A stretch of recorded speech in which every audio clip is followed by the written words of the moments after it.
Hello, brothers and sisters, Selsdon Baptist Church family, and for anyone else who is tuning in and watching this reflection today. Today is our Tuesday reflection, and we're going to be reflecting on Psalms 29. So let me just read the passage for you right now. So it says this: Ascribe to the Lord, O heavenly beings. Ascribe to the Lord glory and strength. Ascribe to the Lord the glory due his name. Worship the Lord in the splendor of holiness. The voice of the Lord is over the waters. The God of glory thunders. The Lord over many waters. The voice of the Lord is powerful. The voice of the Lord is full of majesty. The voice of the Lord breaks the cedar. The Lord breaks the cedar of Lebanon. He makes Lebanon to skip like a calf, and like a young wild ox. The voice of the Lord flashes forth of flames. The voice of the Lord shakes the wilderness. The Lord shakes the wilderness of Kadesh. The voice of the Lord makes the deer give birth and strips the forest bare. In all his temple all cry, glory. The Lord sits on throne over the flood. The Lord sits on throne as king forever. May the Lord give strength to his people. May the Lord bless the people with peace. So this week, I was catching up with one of my friends who needed a bit of help on a Bible study she was doing for her young adults in her church.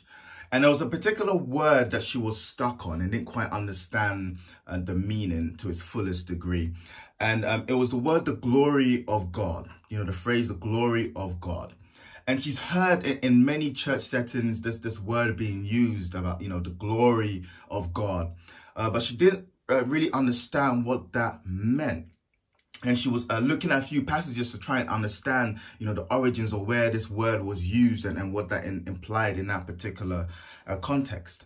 And, you know, sometimes as Christians, we use so many Christian words, Christian lingos in churches, and sometimes you won't actually get an explanation of what those words actually mean. So you can be saying these things, but don't actually know what the word means. So this glory of God concept was quite difficult for her to kind of wrap her head around. And the reason why it was difficult for her to wrap her head around was to see its practicalities for our lives today. Because she's heard in many Christian settings, particularly maybe in a worship set, where a worship leader would say, you know, God, let your glory fill this room. Let your glory be here. We want to see your glory. And the reason why she was kind of stuck with those phrases is because she read two Bible passages, both from the book of Exodus, that speak about the glory of God. So I want to read those passages to you right now. The first was in Exodus 24 verses 17. And look how it describes the glory of God. It says, now the appearance of the glory of the Lord was like a devouring fire on the top of the mountain in the sight of the people of Israel. Remember that. Interesting. Now the second one was in Exodus chapter 40 verses 34 to 35. It says, then the cloud covered the tent of meeting, and the glory of the Lord filled the tabernacle. And Moses was not able to enter the tent of meeting because the cloud settled on it. And the glory of the Lord filled the tabernacle. So she kind of quickly understood that this glory of God that is described in the book of Exodus wasn't something that people were eager to be calling down every time. Because they understood that the glory of God was a scary thing. This is where God is showing his tangible presence to the people. It was a scary sight. It was a magnificent sight. It was heavy. It was weighty. That cloud was a weighty one. It was God's holy presence. His presence being displayed in such a tangible way. This was the glory of God. And remember that in Exodus chapter 33 and 34, we see that Moses couldn't see the full glory of God. He asked to see the glory of God. But God couldn't show him his full glory. He had to protect him, because if he could see the full glory of God, Moses, who we would consider a holy man, a righteous man before God, he would have died. That's how holy and amazing and precious and majestic this glory of God is. God had to hide Moses from his presence, to see his fullness of his presence. He only saw a part of his goodness, part of his glory, but couldn't see the two things, the full thing. And we see later on that Moses comes down from the mountain and his face is shining just by seeing a part of God's glory. So imagine if he saw the full essence of who God is, the full glory, he would not be here at all. He would have died. See, God's glory gives us a picture of how holy he is, how majestic he is, how mighty he is. And as we were reflecting, me and my friend, as we were looking at different passages, particularly in the Old Testament, that was speaking about the holiness of God and particularly the glory of God, we were reminded of something very important and very scarce, is that God hasn't changed. His glory hasn't changed. He's still almighty, he's still all powerful. Like as we read about in the Old Testament, those kind of scary ways that God presents himself to people. God hasn't changed. His glory is still magnificent. So in the Bible, when it talks about glory, there are two aspects of glory. There is God's glory, God's amazing, magnificent glory. And then there's our response to his glory through praise and worship and obedience to God. So in Psalms 29, David is writing this hymn, this song to God, talking about these two aspects of glory, God's magnificent glory and our response to how awesome and glorious God is. So this psalm is basically all about praise to God. He's describing how mighty God is and how we ought to give him the praise and the glory that he deserves. But you know, I found the first two verses quite interesting. Listen to what David says. He says, "Ascribe to the Lord, you heavenly beings. Ascribe to the Lord the glory and strength. Ascribe to the Lord the glory due his name. Worship the Lord in the splendor of his holiness." This ascribe word in other translation, it talks about, it says give to the Lord. This is given, which is due to someone. Ascribe to the Lord. See, I find what David is writing here very interesting. Very interesting, because in this particular psalm, he's actually commanding the angels to give glory and praise to God. These heavenly beings who are considered far more powerful than human beings, who are beautiful and also in a sense majestic as well. And he's calling these angels, he's charging these angels to give glory to God. And he's showing that God is far more majestic than the other majestic things that he has created. He is the ultimate glory. He is the ultimate beauty. He is the ultimate power and authority. Even powerful beings don't fathom or come close to who God is. So he's charging the powerful beings, which are angels, to give glory and praise to God. It's awesome.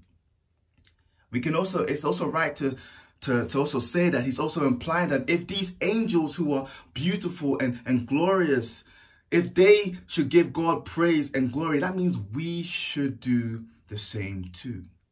These powerful beings are given glory, so we should give God praise and glory too.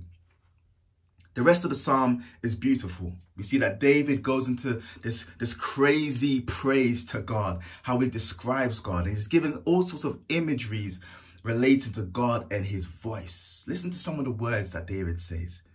He says, "The voice of the Lord is over the waters. The God of glory thunders. The Lord thunders over the waters. The voice of the Lord is powerful. The voice of the Lord is majestic. The voice of the Lord twists the oaks and strips the forest bare. And in awe the temple cry, glory. The Lord sits on throne over the flood. The Lord is enthroned as king forever." It's amazing words, how David just goes all out and he's giving God that glory. He's responding to the glory of God by praising him. As we reflect on these amazing imageries that David has written in this hymn, What is our response to the glory of God? What is our response? Because God hasn't changed. His glory, his magnificent glory hasn't changed. And sometimes as Christians, it's very easy to forget this. It's very easy to forget that God is majestic. It's easy to forget that God is all powerful, that he holds all authority, that he's glorious. And sometimes we forget this for two particular reasons. Because at times we get too comfortable with God. You know, for many of us, we've heard this word God or Jesus being proclaimed so many times in church services and in movies. And we've heard this word so many times that we get too comfortable with who God is. You see, to give a human example that doesn't even come close to how amazing God is. I remember when I was younger, my mom's church that I used to go to, there was a famous footballer who used to go to the church. And everyone, when he first started coming to the church, everyone was amazed by him. You know, we saw him as an important person, someone with a lot of money, someone who was always on TV. You know, we saw him as someone really important, and we gave him a particular respect.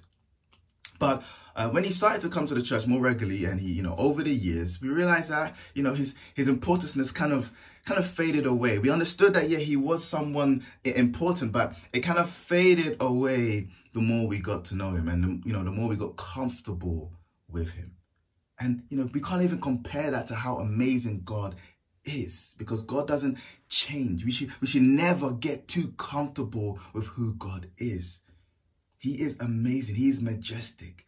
He is God, the creator of heaven and earth, the creator of your life and my life. We should never get too comfortable with who God is. Again, the other reason why is because we go through hard situations, and sometimes these difficult situations, maybe similar to the ones that we're in right now. These things sometimes takes our attentions and our eyes away from how amazing and how glorious God actually is. So what is our response to God's glory? For David, it was to praise and worship God to the highest level. It was to praise and worship God. For Moses, it was to bow down in awe of the presence of God. There is a response that we need to make when we understand that God is glorious, when we understand that God is mighty. There is a response that we need to make. So this week, I want us to be reminded of who God is. Let's forget the aspect of what God can do for us and the blessings that God wants to give us. Let's put that away for one moment. And let's just reflect on God, on who he is and what he is and how glorious he is and how mighty he is. Let's just use words of praises towards God. Let's respond to God by our lives and by our speech and our dedication and our obedience to God. What is your response? What is your response to such an awesome God? God bless.